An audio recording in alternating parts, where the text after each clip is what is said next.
자, 기독교 강요 11번째 시간. 이번 주부터는 성례에 대한 이야기를 하겠습니다. 성례. 한국교회가, 특히 한국 개신교회의 전통이 성례와 같은 예전보다는 말씀 중심, 설교 중심, 내지는 찬양 중심이다 보니까 성례라는 것에 대해서 우리가 좀 상대적으로 소홀히 여기는 경향이 좀 있습니다. 하지만 성경적으로나 교회 전통으로 보나 성례는 어찌 보면 우리가 알고 있는 성경, 말씀으로서의 성경만큼 중요한 우리의 신앙 행위입니다. 그래서 이 성례란 무엇이냐? 우리의 약함을 붙들어 주시기 위해서 하나님께서 우리에게 우리에 대한 하나님의 그 선하신 뜻, 사랑을 나타내시고 확증해 주시기 위한 외적인 표시, 즉 하나님의 은혜를 선포하는 외적인 표징입니다. 굳이 비유하자 그러면 우리 인간 사회에서 결혼식이랑 우리 한번 생각을 해봅시다. 우리가 그러니까 현대 사회에서 결혼이라는 것은 두 사람이, 사랑하는 두 사람이 자신의 관계를 공적으로, 외부로 확인하고 확증하는 행위이죠. 그러므로 우리는 결혼의 조건을 사랑이라고 생각합니다. 근데 우리가 만약에 사랑만으로 결혼이 전부다라고 하면은 결혼식을 할 필요가 없는 거죠. 혼인신고만 하면 그만이란 말이에요. 이게 옛날에 형편이 어려웠던 시절에 어르신들 같이 정화수 하나 떠놓고 그렇게 어디 근데 이제 오늘날 우리는 결혼식이라는 것을 뻑적지근하게 하는 거죠. 근데 저희 결혼식이라는 거에 있어서 흥미롭게 느끼는 장면이 두 장면이 있는데, 뒤에 기독교와 관련돼서. 첫 번째 일본 사람들입니다. 여러분 다 알다시피 일본은 복음화율이 매우 낮은 나라죠. 근데 그 교회를 다니지도 않는 일본 사람들이 그렇게 교회에서 결혼식을 하고 싶어 해요. 멋진 교회 건물에서. 기독교식으로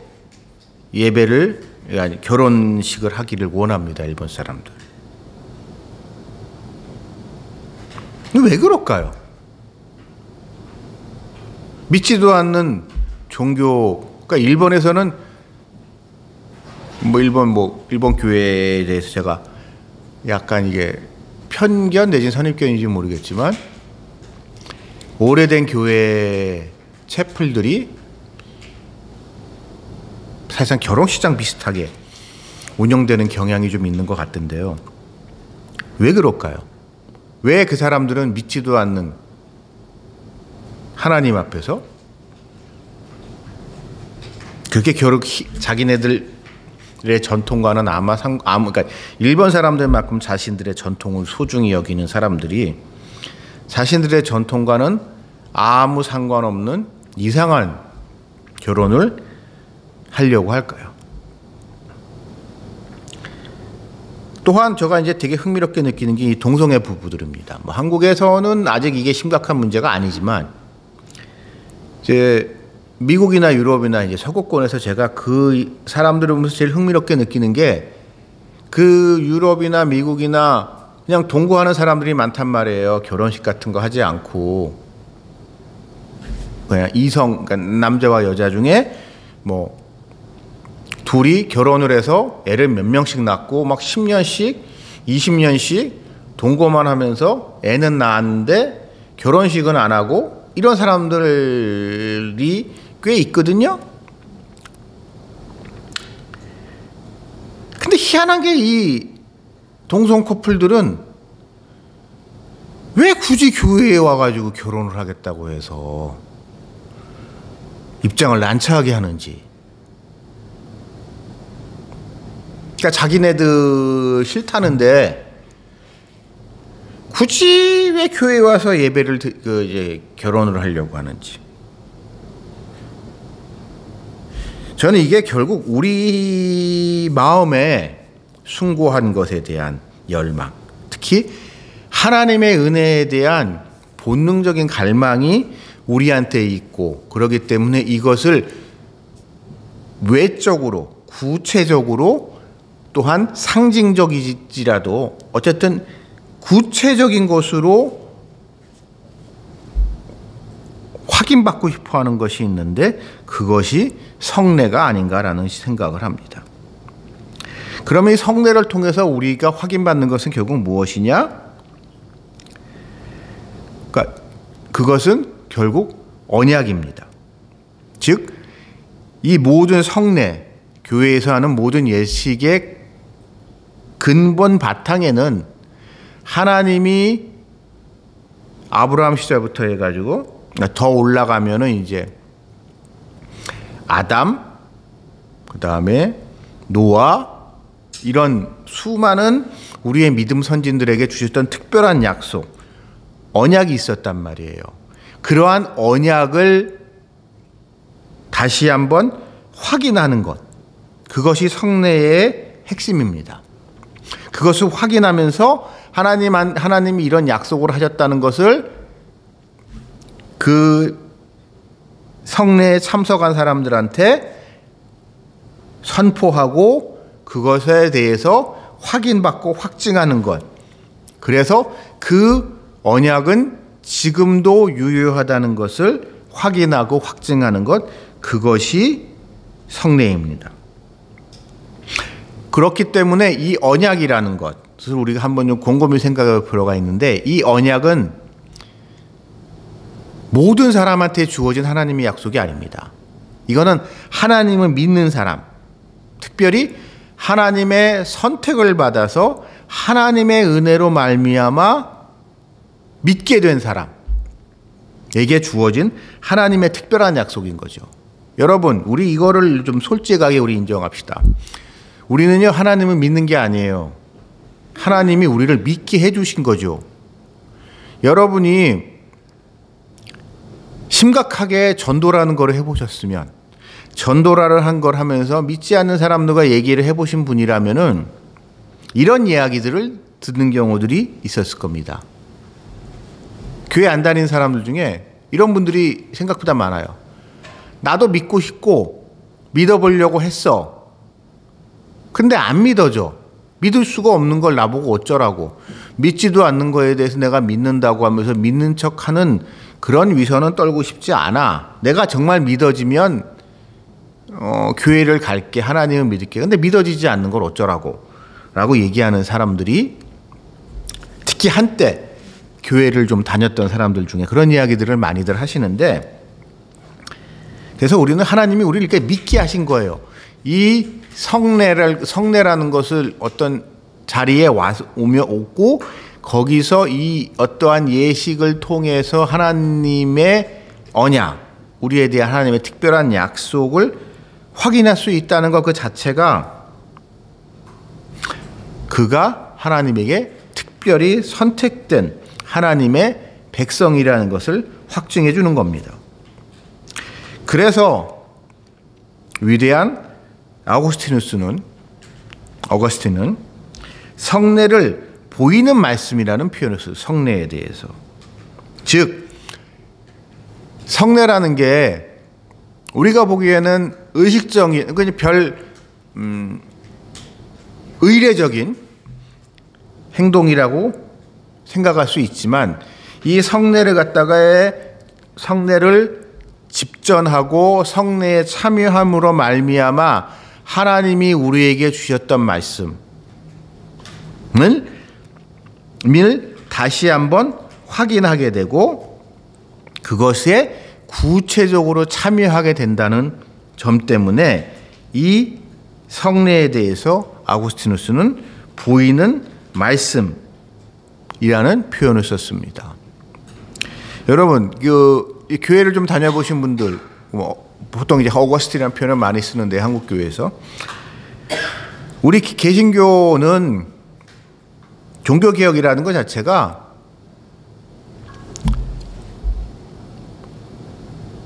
많은 부분에 있어서 아구스티누스에 의지하고 있습니다. 즉 초대교회가 있었고 그러니까 로마의 박해 속에서 초대교회가 꽃이 살아남았는데 이 박해가 끝나고 교회가 일종의 공신력을 갖게 된 상황 속에서 결국 그 이전에 있었던 여러 신학적 기독교에 대한 여러 수많은 이런 혼란이 있었는데 특히 이단과 정통의 문제에 있어서 그것을 최종적으로 정리해서 신앙의 올바른 기독교 신앙의 표준을 만든 게 어거스틴이거든요. 아구스티누스인데 이 아구스티누스 이후에 또 세월이 몇백 년이 지나면서 중세 시대에 오면서 이제 로마 카톨릭 교황들이 이게 어거스틴의 말에서 벗어나서 자신들이 임의로 이렇게 벗어난 부분이 많았거든요. 그러니까 종교개혁자들의 중요한 모토 중에 하나가 교회 박사라는 표현을 쓰는데 아구스티누스는 성경에 대해서 이런 말씀을 기독교에 대해서 성경에 대해서 이렇게 해석을 했는데 너희들이 뭔데 그 위대한 아구스티누스의 말에 토를 달고 너희가 멋대로 이 성경을 해석하냐? 이게 중요한 논제였거든요. 그런데 이 아구스티누스에 대해서 우리가 그래서 이제 성경을 강조하고 한 거에 대해서 믿음을 강조하고 은혜를 강조하고 근데 그 강조하는 만큼 어거스틴이 성례를 강조했습니다. 그런 점에서 여러분 교회에서 행해지는 이런저런 성례에 대해서 좀 진지하게 참여해 주시길 바라겠습니다.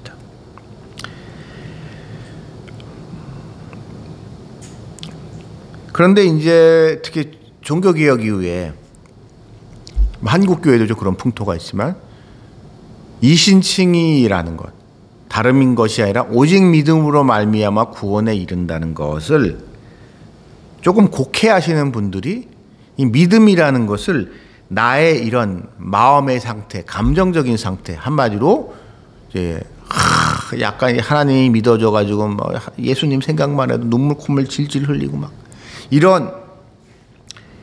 이런 것을 가지고 그러면서 아무 생각 없이 맹목적으로 사는 것을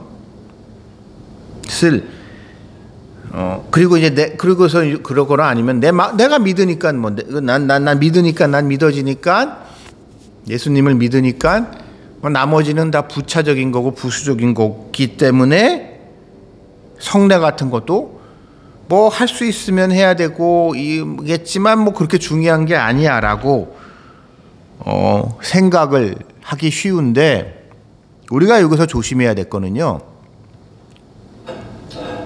우리가 얼마나 약한 존재인지를 확인해야 됩니다. 우리가 얼마나 우리의 불완전함이라는 것은 우리의 믿음도 그만큼 불완전하고 불충분하다고 가변적이라는 거예요. 우리 이제 현실적으로 생각해 봅시다. 신앙생활 하신 분. 이제 오랜만에 지금 돌이켜 보면은 한때 참 교회 잘 다녔던 믿음이 좋은 줄 알았는데 교회 안 다니고 오히려 교회를 욕하고 다니고 하나님한테 대적하고 타락한 인간들 많단 말이에요. 왜? 그만큼 우리가 약하기 때문에. 그래서 여러분 믿음으로 구원에 이른다는 것은 맞는데요. 그 믿음은요 우리의 믿음이 아닙니다. 눈의제가 여러 차례겠지만 나의 믿음이 아니에요. 나의 믿음. 예수님의 믿음.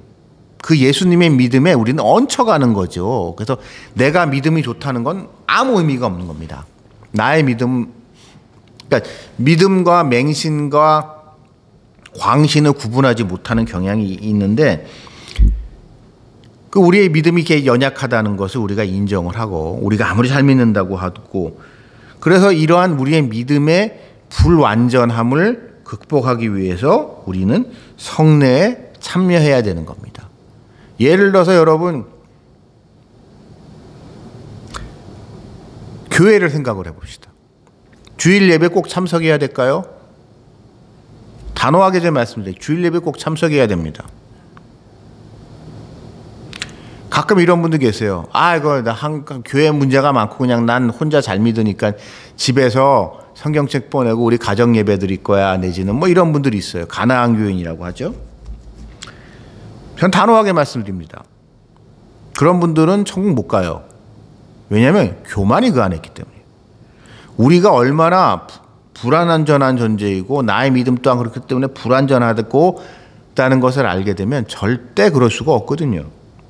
그런 행위를 한다는 것 자체가 그가 얼마나 교만한지 그 얘기는 그만큼 그의 믿음이 불완전한지를 증명해 주는 겁니다. 그래서 우리는 성례에 참여를 해야 하고 이 성례는 더군다나 인간이 임의대로 만든 게 아닙니다. 하나님께서 예수님께서 말씀을 통해서 계시해 주신 것이죠.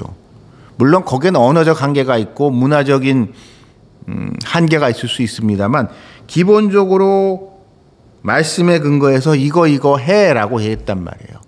전 만약에 믿음이 진정으로 좋다고 하게 되면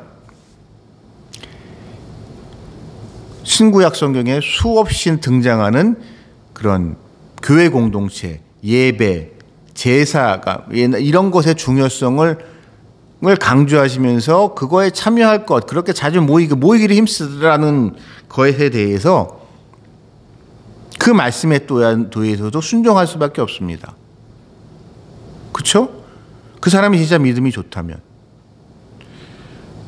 그러니까 내가 믿음이 좋다고 하면서 말씀 중에 그렇게 예배를 강조하는 부분의 말씀을 불편하게 생각한다. 그 사람 믿음이 나쁜 거예요. 믿음 좋은 거 아니에요. 그 사람 내가 잘 믿는다고 말할 자격이 없어요. 그래서 우리는 이 예배뿐만 아니라 이런저런 성례를 통해서 하나님의 말씀을 확인하며 또한 내 자신을 돌이켜보는 시간을 가져야 됩니다. 근데 이제 이런 성례에 대한 오해를 이제 칼빈이 지적하고 있습니다. 이 부분은요, 여러분, 그러니까 지금의 상황하고는 조금 떨어져 있는 종교개혁 당시 상황 속에서 우리가 좀 이해할 필요가 있는데요. 어원적으로 성례는 사크라멘트라는 표현인데 라틴어에서 이것은 원래는 군인의 충성 맹세를 이야기하는 겁니다.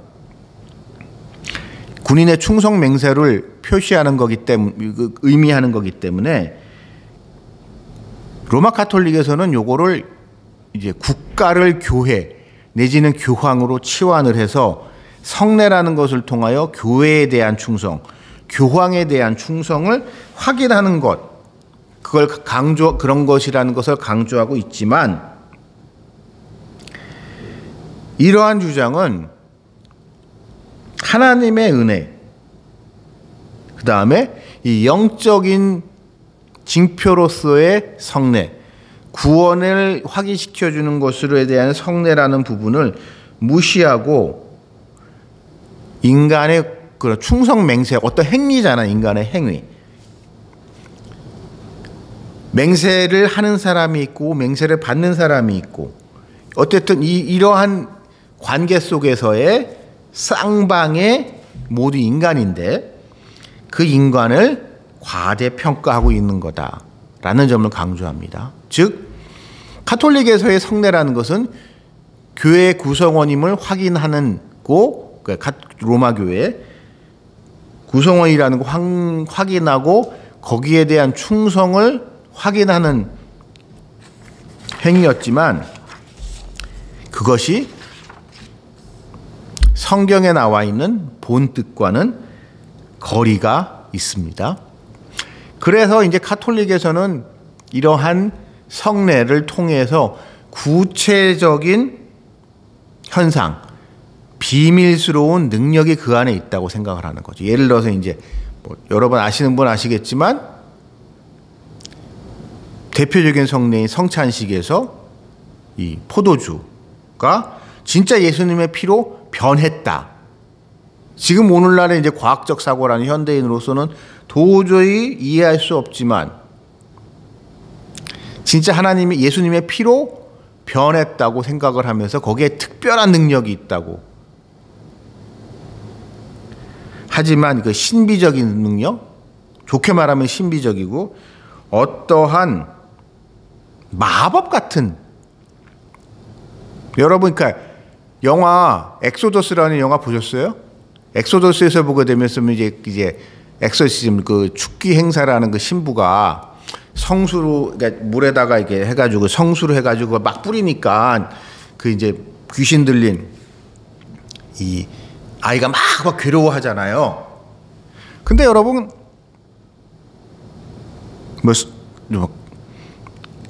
진짜로 그 물이 성당 가게 되면 성당 입구에 이게 물 항아리 있잖아요. 그래서 이게 해가지고 이제 성도 이 카톨릭 다니시는 분들이 찍고 들어가고 그러시던데 진짜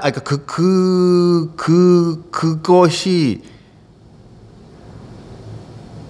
그랬기 때문에 그 마귀가 사탄이 그 물을 진짜 그렇게 영화에서 보듯이 두려워하고 무서워하시다고 생각을 하시나요? 좀 현실하고는 좀 거리가 있는 이야기가 아닌가 싶습니다. 그래서 칼빈 선생님께서는 강조하십니다.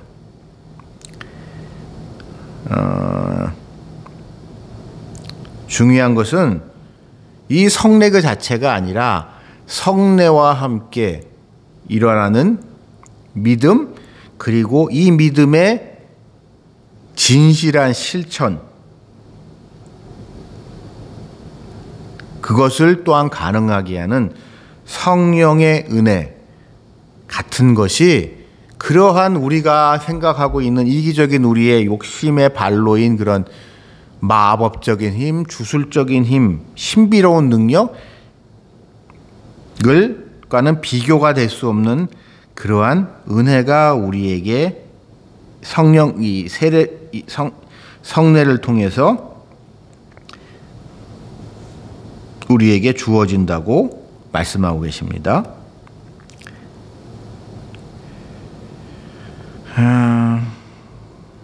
그래서 교회는 성례를 집행합니다. 교회는 말씀을 선포하는 곳이기도 하지만 성례를 집행함으로 말미암아 삼위일체 하나님께서 우리에게 말씀하신 것을 다시 한번 구체적인 외적인 행사로 확인시켜주고 그것을 통하여 우리의 믿음을 강화시키고 우리가 한 걸음 더 나아가게 합니다. 그렇기 때문에 우리는 이 신약과 구약의 이 성례를 그러한 관점에서 바라봐야 됩니다. 자, 구약의 성례가 가장 대표적인 게 뭘까요? 제사죠. 제사장들이 지내는 제사예요. 또한 뭐가 있을까요? 할례죠. 이게 다 성례란 말이에요. 구약의 할례. 그러나 이 구약의 할례를 비롯한 구약의 제사나 할례와 같은 성례는 그것만으로 과연 우리가 구원에 이를 수 있을까요? 어찌 보면 그게 구원에 필요한 필요 조건일 수는 있지만 그것이 구원에 대한 우리의 충분 조건은 아니거든요. 그리고 그것을 실행했느냐, 얼마나 잘 실행했느냐를 따진다는 것 자체가 결국 우리가 인간의 공로에 얽매인다는 것이고, 그리고 또한 그것에 있어서 사람을 차별하고 사람을 내가 이제 그걸 얼마나 잘하냐에 따라서 우쭐해질 수 있는 그런 위험성을 늘 가지고 있었기 때문에 결국 율법의 완성이신 예수님, 율법의 완성이신 대제사장이신 스스로 희생양이시기도 한 이 예수님으로 말미암아서 구약의 모든 성례들이, 율법에 근거한 성례들이 완전해지고 그것으로 말미암아 모든 율법의 필요를 충족시키시는 예수님이 구약의 그러니까 구약의 성례를 완성시키심으로 말미암아 우리는 그 예수 그리스도를 믿고 그와 함께 그 모든 필요 조건을 다 충족시킬 수 있는 것이고, 그로 말미암아 우리는 예수 그리스도를 통해서 하나님과 더 가까워질 수 있고, 하나 더 나아가서 하나님의 약속의 백성으로서 하나님의 양자됨, 하나님의 자녀로서 일컬음을 받게 되는 큰 은혜를 얻을 수 있고, 그로 말미암아 성령이 우리와 동행하시고 성령이 우리에 대해서 증언하심으로 말미암아 이 땅을 살아가면서 아직 이 땅에 살고 있지만 그리스도와 동행하는 삶, 천국으로 가는 삶을 살 수 있게 된다는 것을 우리는 성례를 통해서 확인을 하게 됩니다. 이와 같이 성례는 어찌 보면 믿음이 없이 성례에 참여하는 것은 마치 믿음이 없이 교회에서 결혼식을 하는 일본인들과 같이 아무것도 아닐 수 있지만 진정 그가 믿음의 사람이라면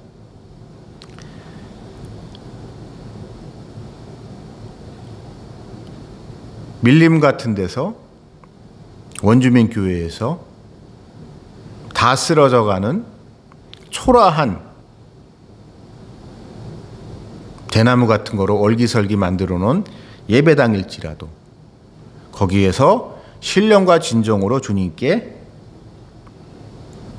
예배하면서 결혼식을 하라는 성례를 하는 자들을 하나님은, 삼위일체 하나님은 축복해 주실 것이라는 것을 믿으시는 여러분들이 되시길 바랍니다. 오늘 강의는 여기까지고요. 다음 주에는 성례 세부적인 이야기들로 찾아뵙겠습니다. 다음 주에 뵙겠습니다.